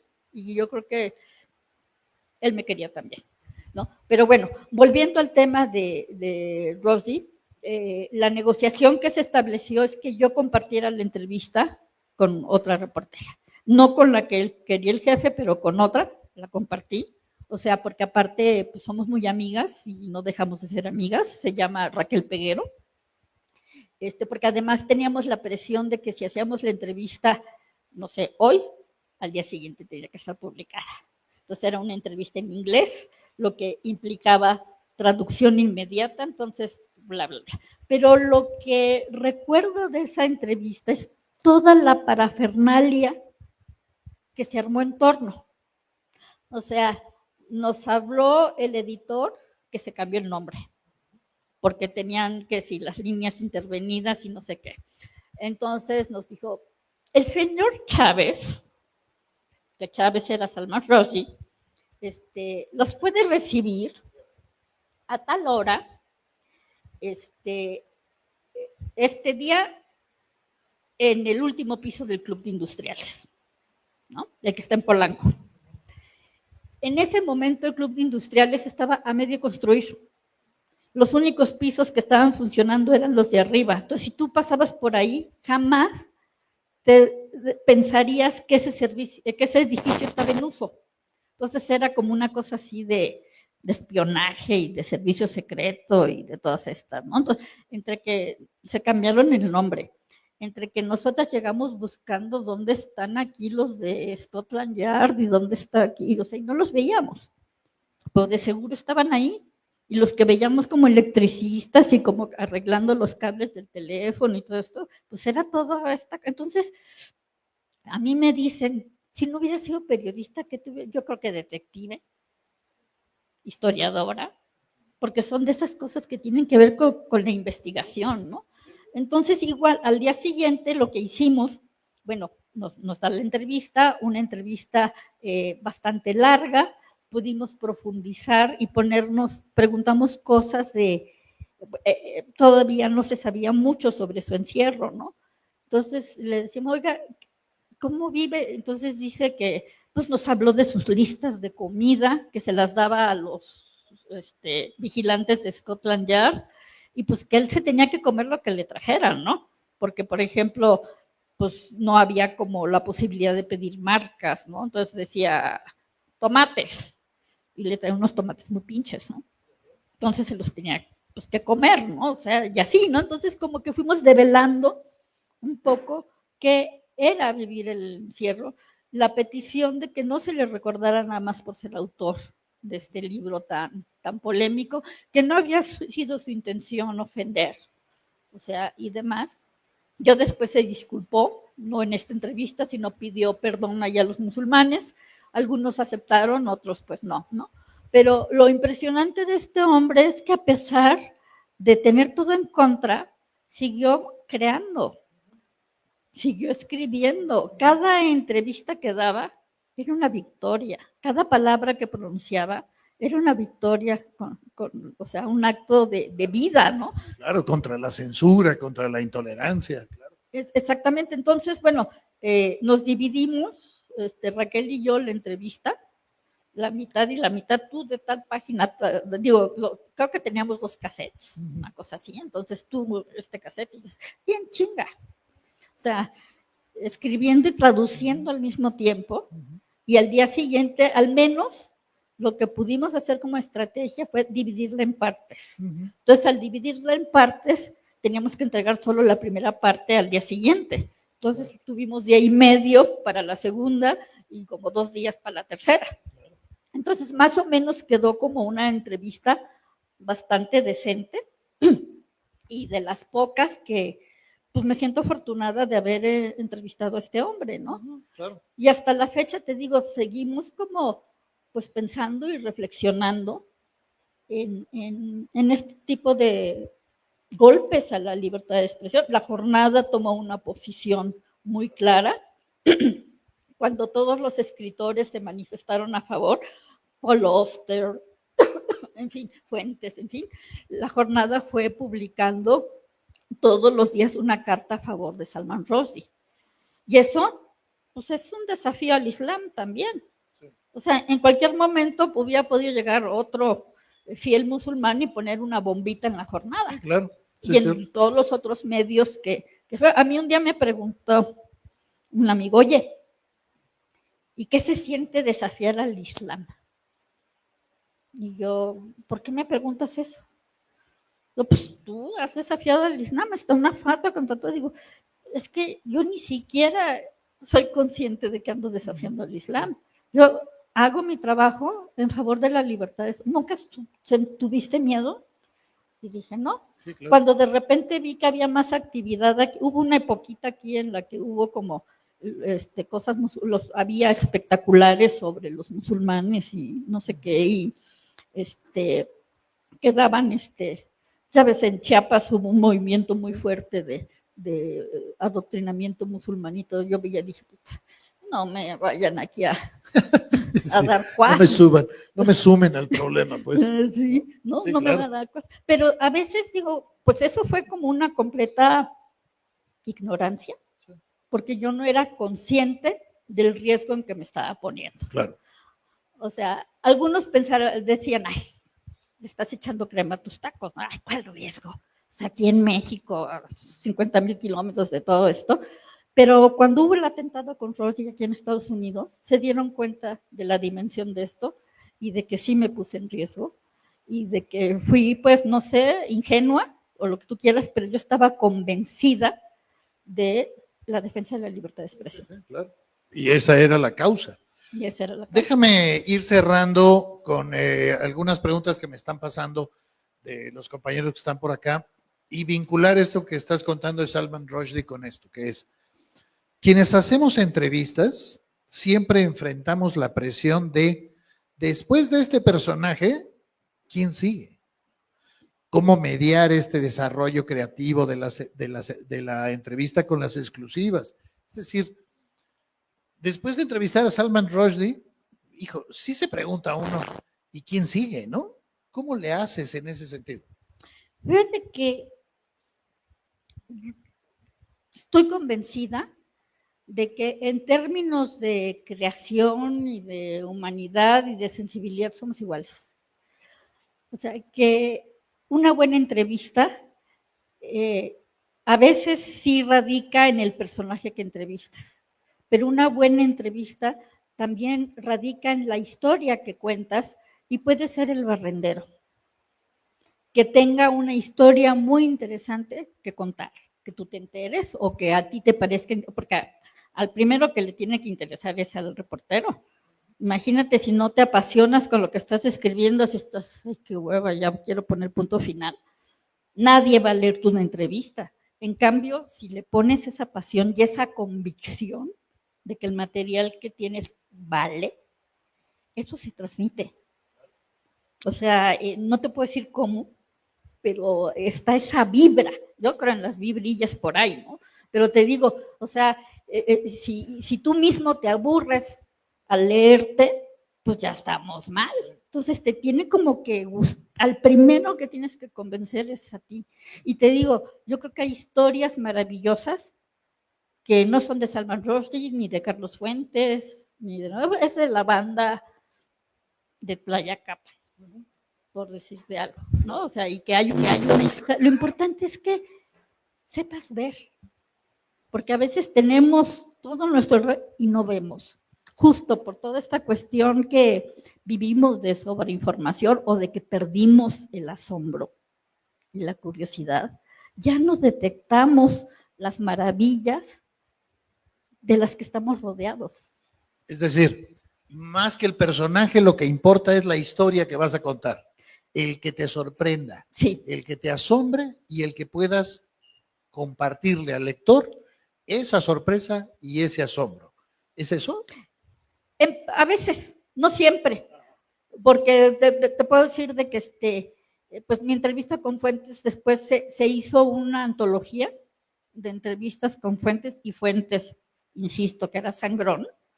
O sea, el recopilador el antologador de las entrevistas, que fue Jorge F. Fernández, el gordo precioso, pues le llevó a Fuentes una lista y Fuentes dijo sí, sí, sí, no, y así, y la mía le puso palomita. Entonces, no debió haber estado tan mal, ¿no? Entonces, pero es eso, a veces es el personaje quien tiene que decir las cosas, porque si lo dice Juan Pérez nadie pela. O sea, es una... Y ahí también está tu intuición, la intuición periodística. O sea, de cómo pues vas mediando, como dicen ahí, bueno, no siempre vas a poder entrevistar a todos estos personajes, pero hay un chorro de recursos que puedes hacer. Entrevistas ficticias. O sea, un collage hecho a partir de otras entrevistas, ¿no? O sea, y tú, eso sí, cualquier herramienta que uses tienes que decir. O sea, pero esas son las alternativas que tienes para estarte refrescando y renovando las ganas de trabajar, sí, digamos. Por ejemplo, yo a veces me pongo a pensar, ¿qué le hubiera preguntado al rey Arturo? Me dicen, ay, pero si el rey Arturo ni existió, es parte de la mitología, no sé qué. Digo, bueno, y ahora que resulta que están encontrando la espada que se supone que corresponde a los ciclos artúricos, bueno, eso me tiene alucinada. Me tiene alucinada, eso no sé si agradecérselo al cambio climático o qué, pero todos los descubrimientos arqueológicos, por ejemplo, en Medio Oriente y en todas estas cosas que dicen, por ejemplo, ya dimos con la casa histórica del rey David. Entonces, digo, a mí la Biblia me resulta importante como un libro, pues no estoy segura si fue revelado o no, pero me gusta como literatura. Entonces, de repente saber que esa literatura no es tan ficción, y que hay los que están encontrando ahorita en Asiria y no sé, en miles de partes, cosas que vestigios arqueológicos que a eso que decían que era mito, claro, no tan mito, ¿no? Claro. Y eso me tiene alucinada. Así como me tiene alucinada los nuevos descubrimientos de los homínidos. Yo debo confesar que cuando leí este libro del israelí de Hombres a Dioses, es cuando decía que el humano, que el humano había convivido como con 7 homínidos al mismo tiempo y que como el humano había sobrevivido y los otros no, dije, hijo, está cabrón el humano, tenemos un pinche gen asesino que de dónde, o sea, la verdad me deprimí, o sea, porque digo, contra eso nadie puede, digo, entonces, porque digo, pues esta maldad, pues ahí está, ¿no? Entonces... Claro. Perdóname, es que quiero cerrar con 2 cosas. La primera es, aprovechando que estás mencionando libros que nos recomendarías que sean importantes en tu formación como periodista.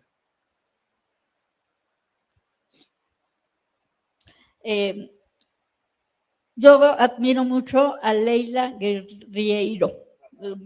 Se me traba un poquito la voz porque generalmente pronuncio mal su apellido, pero la considero... Es un apellido disléxico, porque es Guerreiro, pero siempre es facilísimo, ¿no? Sí, sí, de ella todo.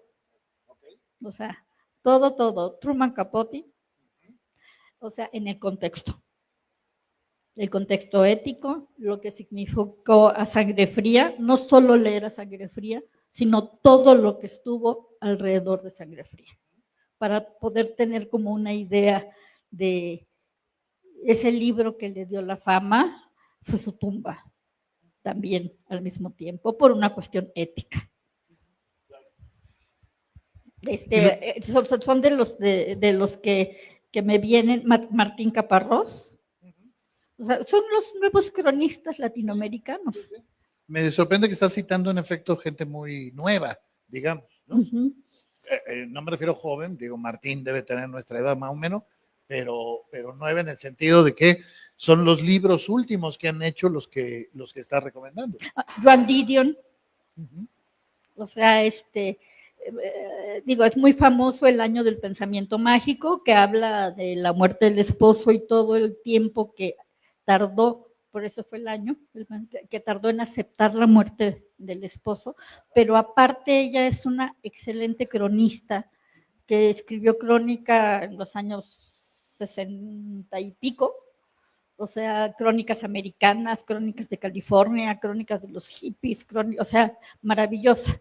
Y tiene este ciclo del Año del Pensamiento Mágico, Noches Azules, que es la relación con la hija, que también murió, y ahora está por llegar, ya está traducido, que estoy esperando los primeros días de julio, que se llama el libro Cartas a John, que es Sucesiones psicoanalíticas, donde habla abiertamente de pues cómo fue enfrentando toda esta problemática con el marido, con la hija adoptiva. Entonces, en fin, a mí se me hace una escritora excelente. Oye, y para terminar, digamos, la pregunta general es básicamente la misma con la que empezamos, que es por qué importa el periodismo cultural, pero lo que te pido es que desarrolles esta idea que a mí me gustó mucho, que dijiste que es el alimento del alma. Tú has tenido la oportunidad de conocer a gente maravillosa, de hablar con ellos, de entrevistarlos. Has alimentado el espíritu de muchos con tu trabajo periodístico.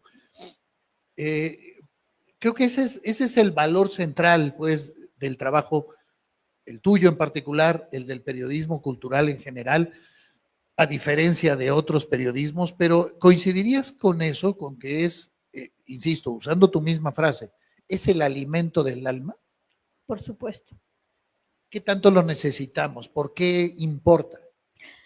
Porque tenemos, bueno, eso el tenemos no es cierto, nadie tiene libertad.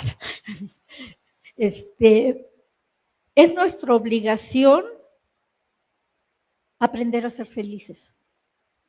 O sea, nadie va a ser felices por nosotros. O sea, si la verdad, si yo me quedo con la información general que leí en el periódico Reforma esta mañana, me suicido. ¿No? La verdad. Pero tenemos la obligación de abrirnos ventanas, o sea, que nos permitan respirar y abrirlas para los otros también. Entonces, por eso es la parte B. O sea, yo ahora discutiría con Julia Santibáñez, porque yo siempre he hablado de la parte B del periodismo, o sea, como cultura y política o las otras, y ahora Julia habla de la parte B de la cultura, o sea, que ella antepone, o sea, pone, digamos, la alta cultura y la cultura popular, ¿no? Entonces ahí me echaría un crédito por derechos de autor. No es cierto. Sí, acaba de publicar ese libro. Sí, 2 tomos. Espero que saque un tercero porque Julia es muy simpática. O sea, es una académica súper rigurosa, muy buena poeta, una gran lexicógrafa, porque hasta inventa palabras, y es chistosa también, simpática a morir. Entonces, esa imagen de que los... pues quienes aportan son unos señores y señoras serias así, que no se pueden mover, que no, me encanta todo este contraste que hay en que puede ser la gente más, para hablar, por ejemplo, ahora que está de moda, no de moda, sino ahora que tenemos estamos en la antesala del centenario del nacimiento de Rosario Castellanos. Su homenaje nacional empieza el domingo 25 de mayo. O sea, ya lo habían hecho porque, digamos, a los 2 días de su muerte en Israel, en 1974, era embajadora de Israel, nombrada por Echeverría, se traen el cuerpo de Rosario y de inmediatamente lo colocan en la rotonda de los hombres ilustres, ¿no? Es muy ambiguo, porque a pesar de estos reconocimientos oficiales, sus contemporáneos como que no la respetaban, empezando por el marido, no la apelaban, a pesar de que es una persona influyentísima en el siglo XX mexicano. O sea, sí ha habido escritoras, por ejemplo, Elena Garro me parece magnífica. O sea, después de Sor Juana Inés, yo decía, junto con pues, toda una serie de gentes que nos unimos para traerla a México, después de Sor Juana, Elena Garro. Pero viendo, digamos, la magnitud del aporte, yo metería ahí en medio, o como fuera, o sea, 2 lugares, 2 despuéses, a Rosario Castellanos.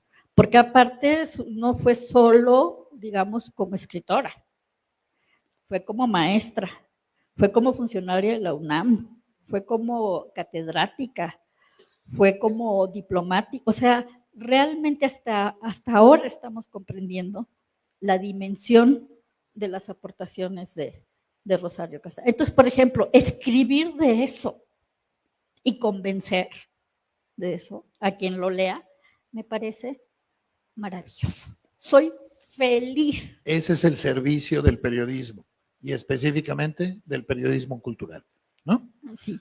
Te ayuda a descubrir el mundo, te ayuda a descubrir el arte, te ayuda a alimentar el alma, te ayuda a aprender a ser felices, te ayuda a olvidarte de la portada de Reforma y de Animal Político, para todo eso, ¿sí? Sí. ¿Coincidiríamos? Coincidimos.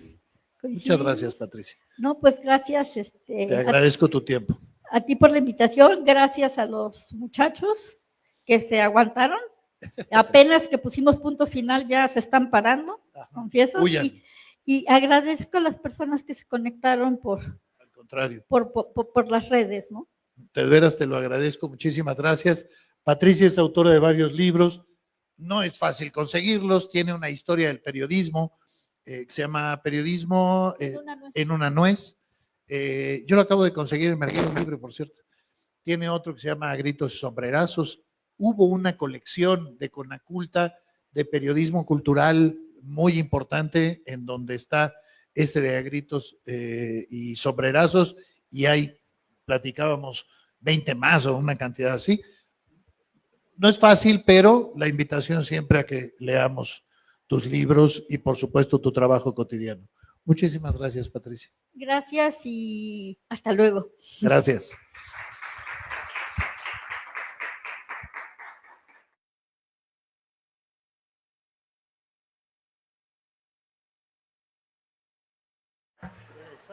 ¿Listo? Ok, pues terminamos nuestro tercer conversatorio. Muchas gracias. Esperemos que estén atentos al último.